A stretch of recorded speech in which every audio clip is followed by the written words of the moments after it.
Welcome back to the Abundant Culture Podcast, where business owners like you come to learn how to grow the valuation of their companies so they can sell in the future.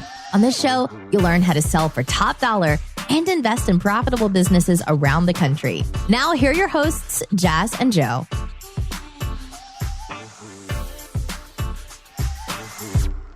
Hi, Scott, and thank you again for coming on to the Abundant Culture Podcast. We are super excited to have you today because I read your book in 2 days. We're currently taking your course. We had a couple conversations in the mastermind, and you're awesome, super knowledgeable, and we had to have you on the podcast. But before we get into the meat and potatoes of the episode, we have to ask you, what is your backstory? Give us that entrepreneurial journey of yours. Sure. Well, the story builds up to this awesome climax, which is being on your podcast right now. So it is a spoiler alert. It ends with this wonderful, happy ending. And I'm really grateful for the opportunity to speak with you. So my journey began many years ago.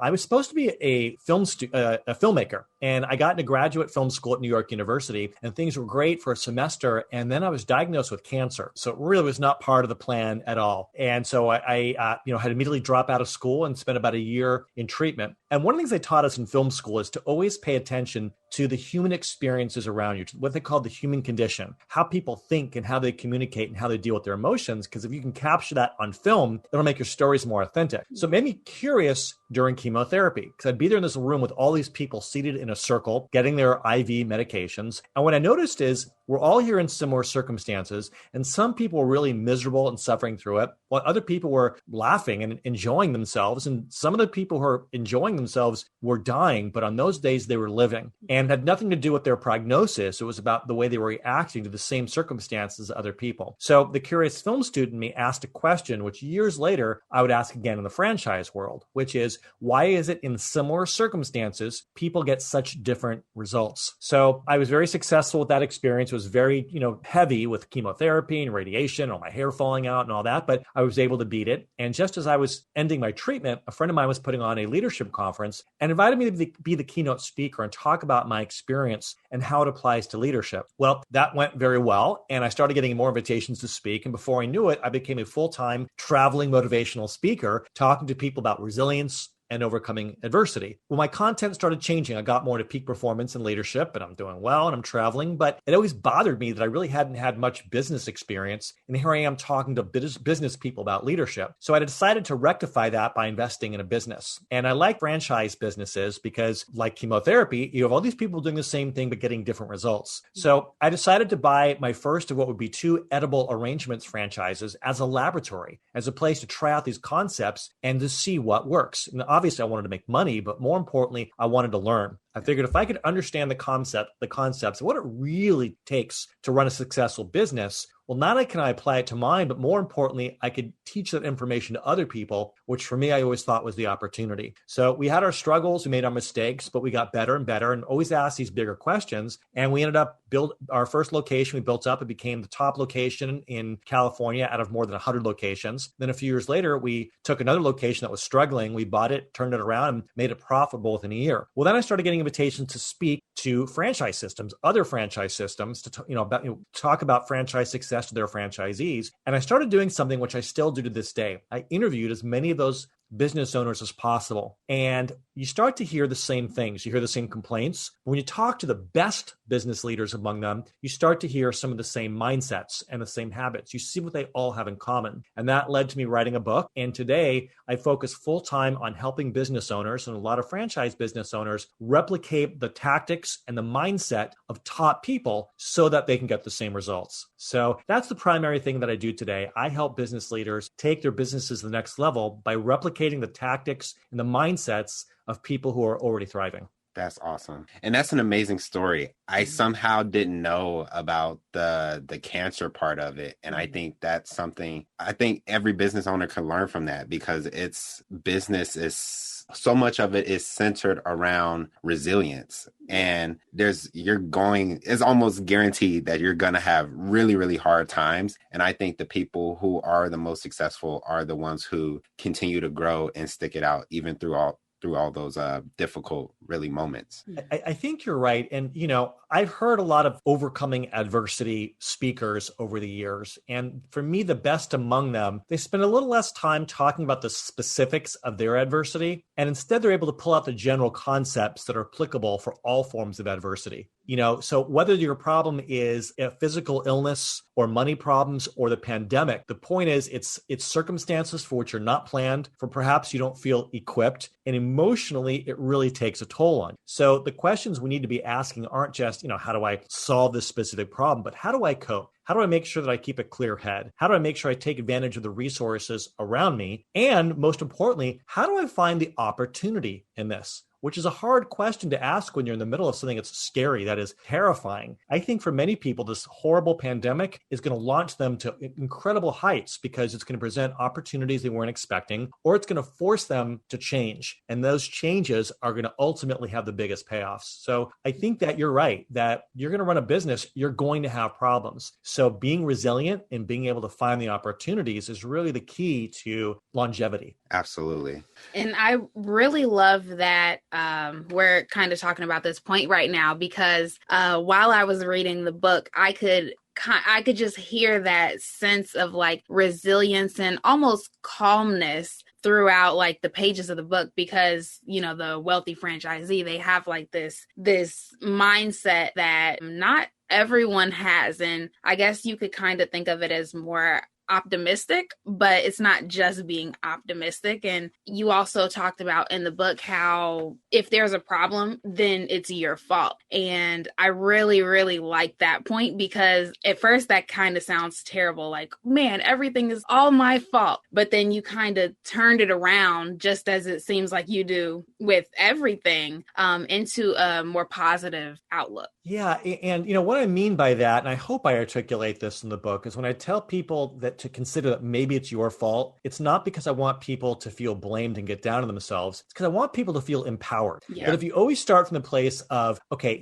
the pandemic is not my fault, but the fact that I'm vulnerable to it, that's on me. That's my responsibility. Maybe it's not because I did something wrong, but it's my responsibility. Right. Because I think a lot of people, they want to blame. If it's a franchise, they want to blame their franchisor, or business owners want to blame the economy, or they want to blame the competition. It's comforting to have something to blame so you can take yourself off the hook. But that's very disempowering. I mean, there's always going to be circumstances that are out of our control. So our best time is spent in the areas where we do have control. And so the message that I want business owners to understand is it's not that it's your fault, but it's your responsibility, and you're more powerful and you're more influential than you think. You're not a victim. You're doing business in an environment where you don't have complete control, but if you focus in the areas where you do have control, it's going to maximize your chances of getting the things that you want. Absolutely. Mm-hmm. So to that point, what I kind of want to know is that journey from being a new franchisee to being a top producer and a well-known franchise. I think that's so amazing.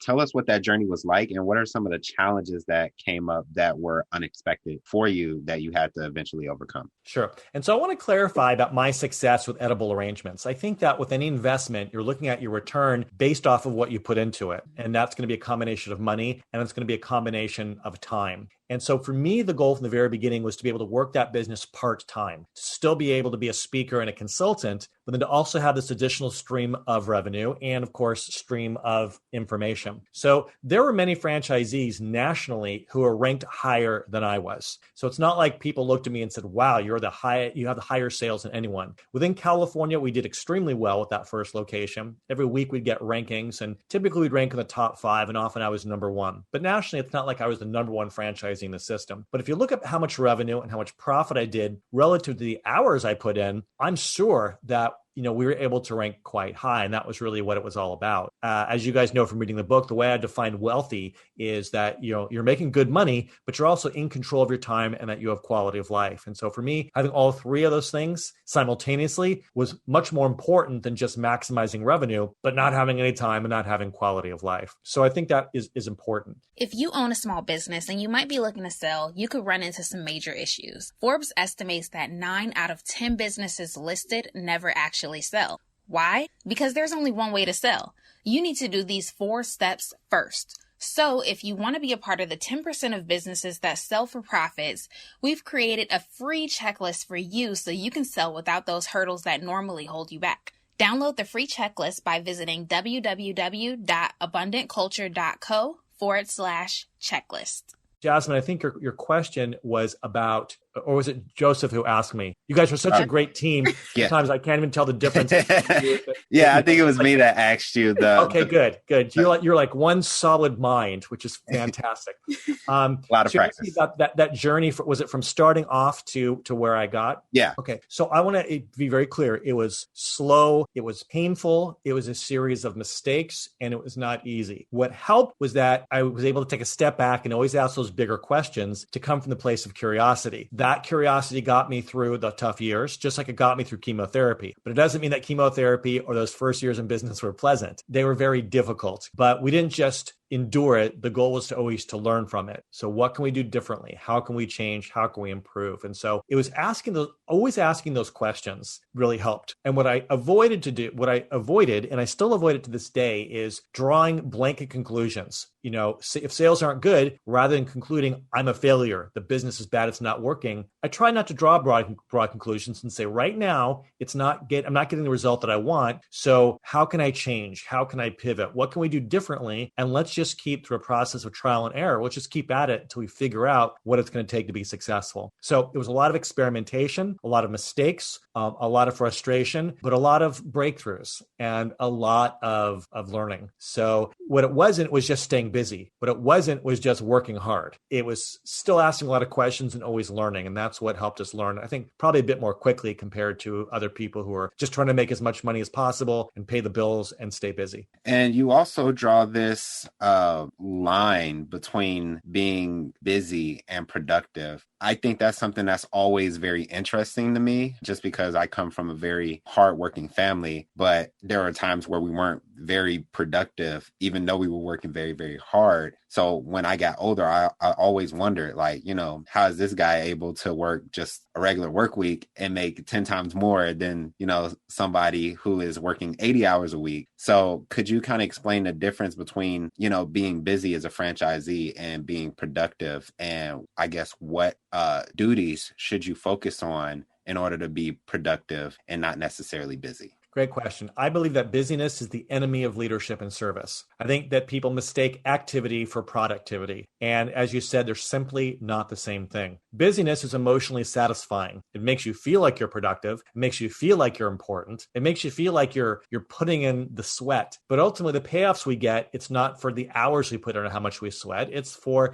how much value we put out and how intelligent we are with our time. You can always make more money, but you're only going to have less time. Time is precious. So you want to make sure that every hour you put in, you are maximizing the yield that you get for that time that is invested. And so what I see is a lot of business owners, they focus on operational tasks, all the things that have got to get done. But in the process of doing those, they neglect the growth tasks, whether that's marketing, whether that's coaching and training other people to take care of those tasks. One thing I like to ask business owners is how much money you want to make in a year. And they'll come up with a good, respectable number. I ask them to divide it by 2,000. If you work 40 hours a week, 50 weeks a year, that's 2,000 hours. So take your desired amount of money you want to make a year, divide it by 2,000, and that's what you believe you're worth an hour. The question is, would you pay someone that much money to sweep up the floor of your business? Probably not. Probably you can find someone, an hourly employee, who will do it for a lot less. If you can, you should. Instead, your hours should be diverted to things that are harder to find, where you're going to have to spend more money, that kind of person, or something's going to contribute to the growth of your business. So a lot of franchisees are sweeping up the place or doing things that are important, but things other people can be doing. And by doing those things, they don't have the time for marketing, for their own personal or professional growth, for getting out into the community, for training employees to do things. So we have to be deliberate about our time and put more time into growth and outsource the people who are doing the operational tasks. I think that is absolutely key. And just know that just because you're working long hours and because you're busy, it does not mean you're doing the things that are going to help you achieve your goals. There's a lot of myths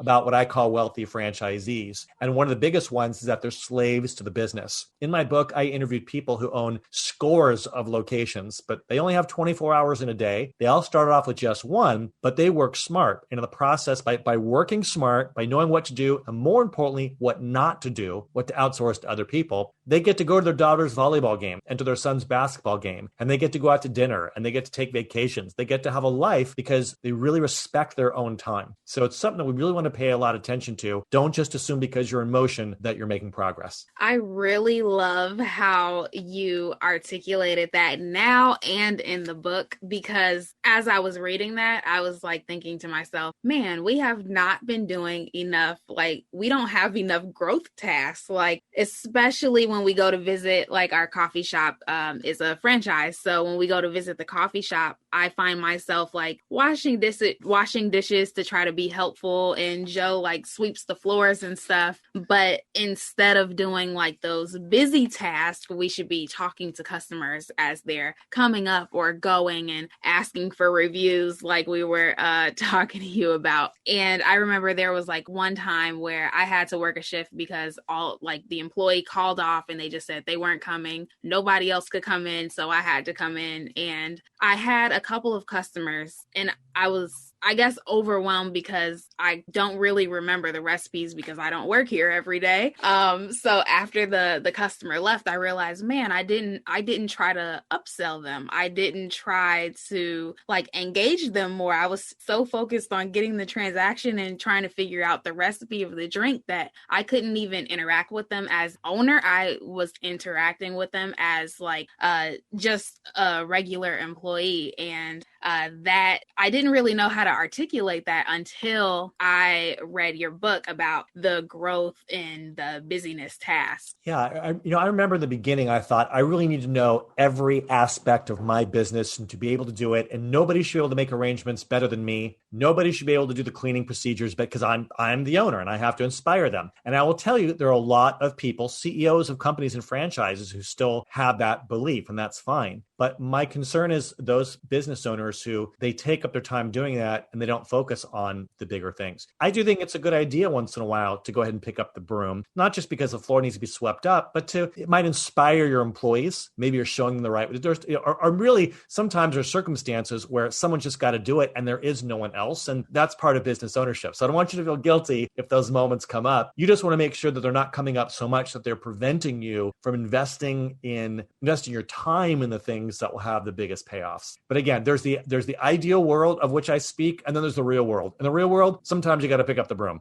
Yeah, every now and again. Yeah. So one of the things I was wondering is, and I remember you touched on this in the book, but I can't remember exactly how you worded it. But one issue that kind of came up in our business was, when we joined the franchise, this was our first, go at a actual business. I mean, we had kind of helped with real estate transactions before, but those were more transactional as opposed to like an ongoing business that we have to really look after. So we were new entrepreneurs, didn't know almost anything about business. The only thing we knew how to do was I could sell a little bit, she could market a little bit, and I could raise a little money. That was literally all we knew how to do. But as we started to really operate that company, we started to become better entrepreneurs over time. And we're still not where we want to be, but we're much further along than as opposed to where we used to be. And one of those things I always wondered is when you see, if you're a franchisee and you see inefficiencies in the way that your location is run and possibly how other locations are run too, could you talk about a productive way to call attention to those things and maybe change them? Because I think there's a lot of situations where it's a new franchisee, but it's also a new franchisor. And I think they're both learning, but I feel like sometimes there can be a disconnect in that situation. So how would you go about handling, just the feedback loop between franchisees and franchisors? It's such an important question. You might see inefficiencies in your business. And if it's a franchise, the inefficiencies might be there because of the way you're executing operations, which is on you. But it might be the operations themselves are not as efficient as they could be. And that's what the franchisor is teaching. And you might believe that you know better. And maybe you do. There's usually a reason why franchisors do things a certain way, because they're not just interested in helping you grow your business. They're trying to create systems that can be replicated throughout the entire company. Yeah. Right. They want to make sure that there's something they can teach, that they can replicate, that it can be done over a wide geography. It's all about, replication. And so it may not be ideal for one location, but it might be the best choice for what's happening overall. Having said that, I think that franchisors, just like franchisees, are learning, collecting feedback, and figuring stuff out. The best franchisors are humble, and they listen to their franchisees, they pay attention, and they make changes based on that feedback, based on things that are brought to their attention. But they have to do it slowly. They have to test. They have to make sure that these changes can be implemented system-wide. Franchisees want to move fast. They want it done now. They want to do what's best for their location. And so part of this is diplomacy. It's not just about the best ideas, but it's also about maintaining the best relationships. Without trying to bring anything up between the two of you, I'm sure if either one of you is completely in control of your household, you might do things a little bit differently than the other person. But in order to keep the peace, because marriage is important, you make certain sacrifices. Say, you know what, we'll do it your way just because I don't want to fight. And so there's that relationship as well in a franchise system, and it has to be maintained. And so I just think that it's easy to assume that the franchisor is an idiot, that they're out of touch, that they're greedy, that they don't have franchisees interest. I hear these concerns a lot in some franchise systems. It's occasionally true. It's usually not. Most franchisors really do have the franchisees' backs, but there's reasons why they're making certain decisions and not making other ones. But if you have that brilliant idea, you want to communicate it in a way to your franchisor where you're not making demands, where they can hear it. And if you have ideas of how it can be replicated, it might make it easier for them to embrace it and make that the new way of doing things. And I really like how you brought up the idea of it has to be replicable, because I think a lot of times, you're looking at your business and pretty much your business only because that's where your money, your time, and your sweat equity is going. But I think you also have to keep in mind that if this system that you think you have is implemented, it has to be able to be implemented into all the other locations as well. And I think that's something that's really easy to forget about as a franchisee, that, this system has to not only just work for you, but it has to work for everybody else under that brand as well. So I'm really glad you brought that up, because I think one thing that I like a lot of things about your book and your course, but I like how it's like it's made for franchisees, but it's also about like seeing it from both sides, the franchisor and the franchisee side, and creating a balance and a harmony there. Because, whether you agree on everything or not, their brand is your brand and your brand is their brand. So it's like there's that aligned incentive that I think needs to be nurtured over time, just like a marriage, basically. Yeah. I learned from interviewing all of these great franchisees is they didn't achieve their success by going rogue, by doing things their own way. They are not innovative. They are not creative. Or maybe they are, but they don't bother with that stuff in the business. They've outsourced the innovation creativity to the franchisor. They're just great at executing. They occasionally have good ideas, and then they partner with the franchisor to see if they're appropriate. But all of them told me, I pretty much just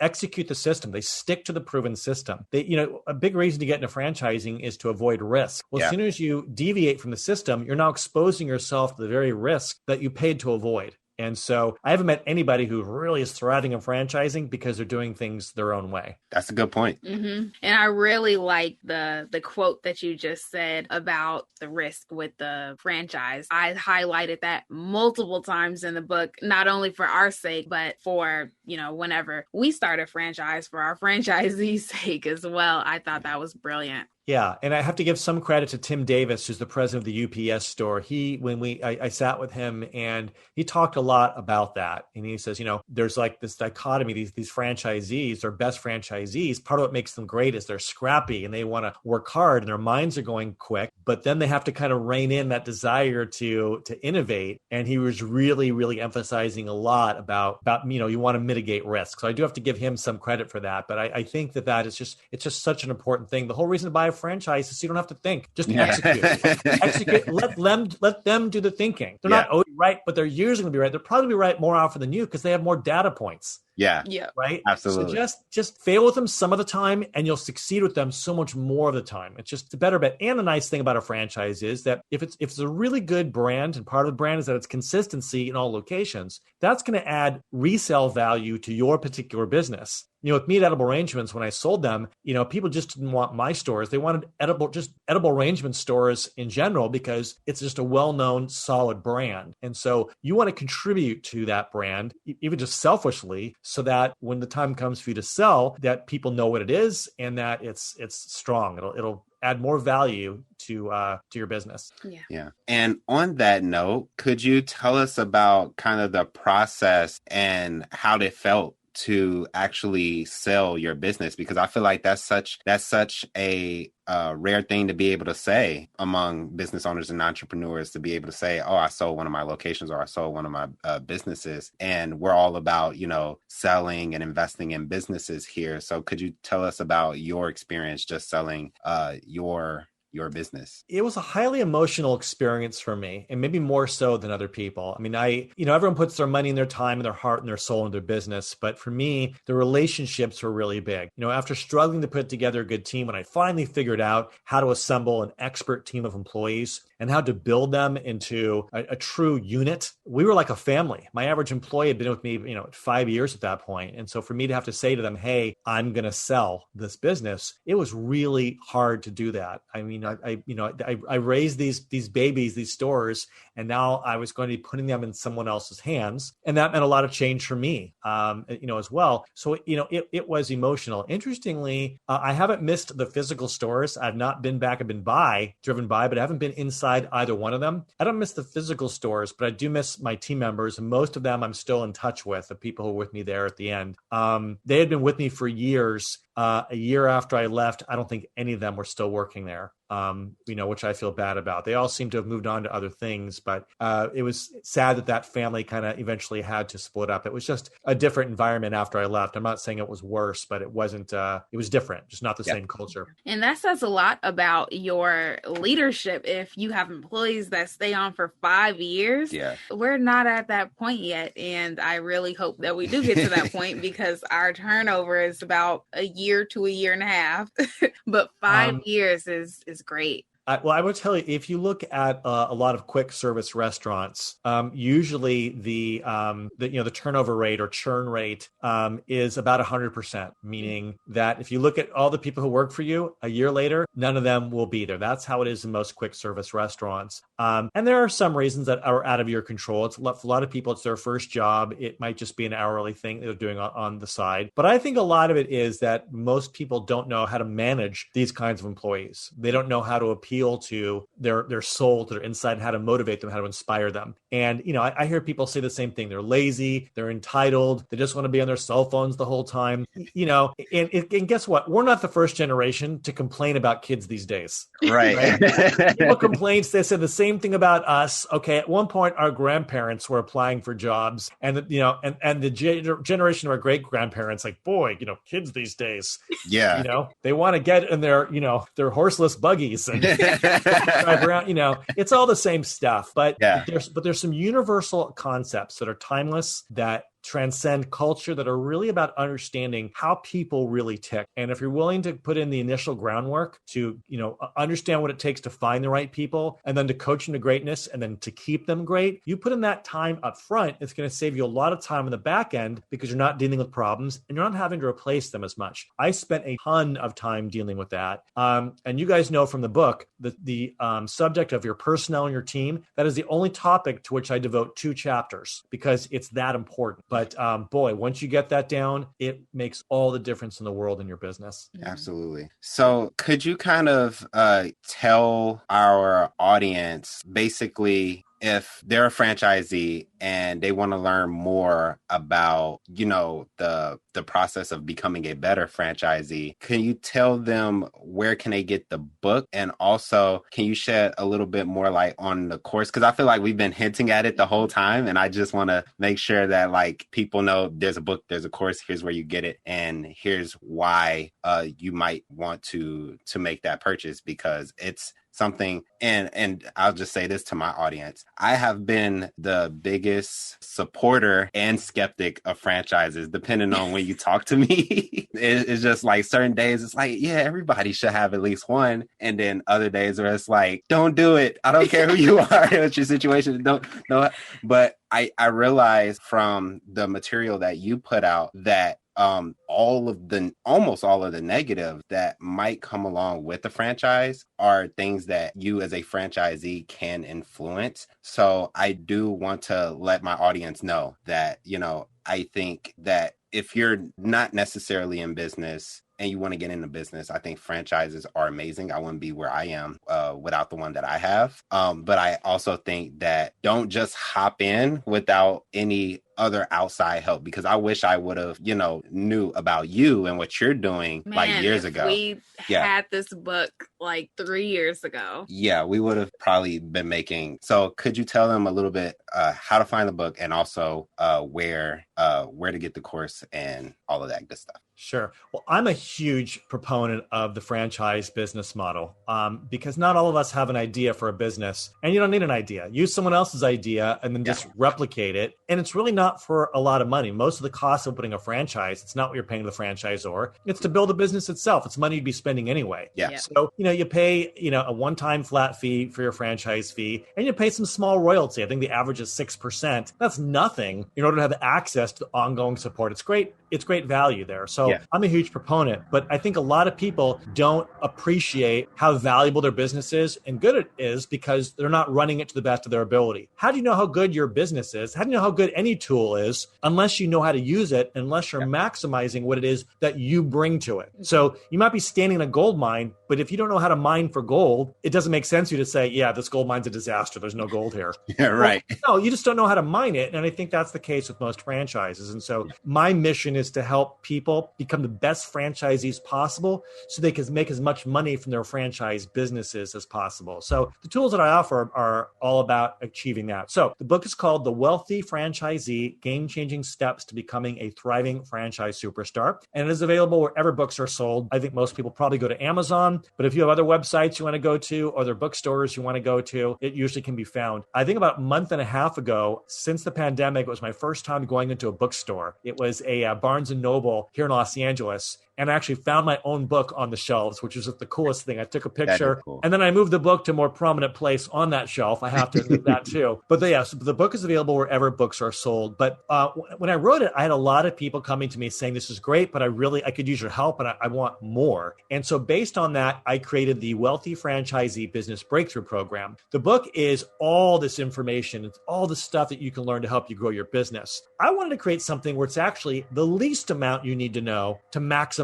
return on your business so that you can move forward fast. So I've created an online course. It's self-paced because I know franchisees are busy. And it's 7 modules that very quickly focus on the most important things you need to know and the most important things you need to do to replicate the results of top franchisees. So there's some instructions, some videos, and some written exercises that really force people to reflect. But the most important thing is action items to go back, changes to make in your business. So it's me guiding you at your pace through the process of becoming a better franchisee and running a better business. So the idea is you take the course, you make a small investment, but it has huge returns because all the work is about doing the most important, most efficient things possible to become a wealthy franchisee. And as you guys know, there's ongoing support depending on the tier you sign up for, where there's access to the exclusive Facebook group and to our monthly mastermind meetings so you can talk with other like-minded franchisees. And I'll be hosting one of those tonight. So If anybody's interested in learning more, you can go to thewealthyfranchisee.com and read all about the course there. So it's thewealthyfranchisee.com. Awesome. So we covered so much in this short little episode. And for the person listening, if they could just walk away with one takeaway, what would it be? Can I make it 3 quick takeaways? Yeah, sure. And I say this at the end of the book, so spoiler alert. I think the book is like, 82,000 words, but if we really only had a few sentences, what I would tell people is if you want to succeed in a franchise business, do the following 3 things. Maintain a clear head, so you're not giving into your emotion, those crazy thoughts. Maintain a clear head, stick to the proven system, and then use your business to improve the lives of everyone it touches. Your employees, your customers, your community, everyone you come into contact with, serve them, constantly put value out into the world because there's a boomerang effect. So if you keep a clear head, stick to the system, and continuously improve the lives of other people with your business, you're going to grow. Awesome. And last question, since you're on the Abundant Culture podcast, we feel the need to ask this question to every guest that comes on because we always get very interesting and unique answers. And it's the question is, in your personal life, in your spiritual life, or even in your professional life, how do you like to spread abundance? I think it starts from my own thoughts and then what I communicate out there. For me to spread abundance, I have to believe in it. Yeah. And so if I find myself succumbing to my own fear, to a belief in scarcity, to being competitive rather than constructive, I need to pause and hit the reset button. So I need to really embrace the concept of abundance and then try to provide that abundance to others. It's one thing to teach them to say, hey, there's so much out there for you. But if I can actually provide it, if I can actually, through my interactions, whether it's personally or professionally, if I can just lift other people up and help them get what they want,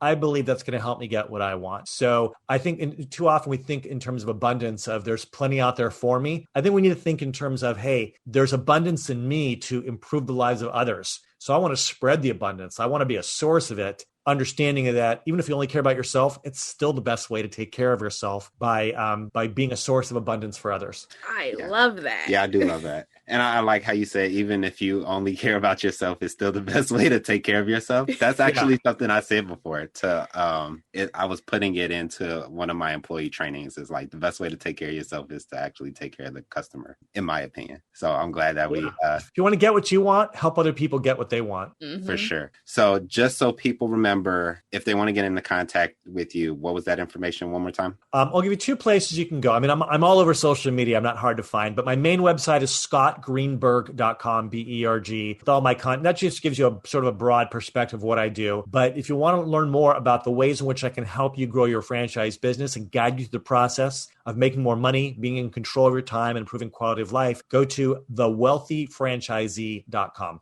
Awesome. Great. So thank you again, Scott, so much for coming on. This episode was so fun. And the more I talk to you, the more it's like instilled in me what to do with our own franchise locations. So I thank you again for this wonderful time coming onto the podcast. It's been my pleasure. And if I ever get the chance to visit your business, I'll enjoy the coffee and I'll also enjoy knowing that you probably won't upsell me because you'll be too busy.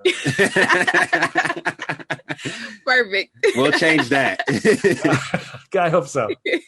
If you don't diversify your investment portfolio, you could end up losing it all. But most business owners don't know how to diversify to mitigate those risks. That's why we created this resource for you. This passive investing guide is a must-have if you're planning to invest in businesses. Don't hesitate. If you have more than 25 grand liquid, then you can't afford not to take advantage of this resource. Download the 4 reasons why in 2021 you need small businesses in your portfolio now by going to www.abundantculture.co/guide.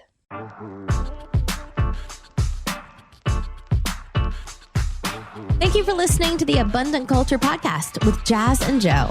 If you enjoyed this episode, make sure you subscribe, then leave an honest rating and review. And remember, we're ready to buy your business. So if you're ready to sell or passively invest in other small businesses, go to abundantculture.co for more information. We publish episodes every Friday, so we'll see you next week.